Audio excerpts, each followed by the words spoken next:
মুসা আলাইহিস সালাম আল্লাহর একবার প্রশ্ন করলেন, ইয়া রাব আল্লিমনি দুআআন আদউ বিহি, আপনি আমার এমন একটা জিকির শিক্ষা দেন যে জিকির দিয়ে আমি শুধু আপনার জিকির করব, কেউ এই জিকির করতে পারবে না। এই জিকির জানবো শুধু আমি, আর জানবেন কথা কন। প্রশ্ন করছে কে? হ্যাঁ, কাকে করেছে? আল্লাহ এমন একটা জিকির শিখান যে জিকির কেউ জানে না, আমি জানবো, আর ওই জিকির দিয়ে প্রাণ ভরে আপনারে ডাকবো। আল্লাহ বললেন, মুসা পড়ো লা ইলাহা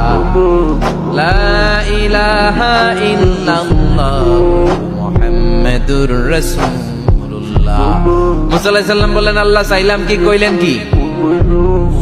লা ইলাহা তো জাতীয় জিকির, এটা তো আন্তর্জাতিক জিকির, এটা জানে না এমন কেউ নাই, এমনকি হিন্দু ভাইরাও জানে। কথা কর।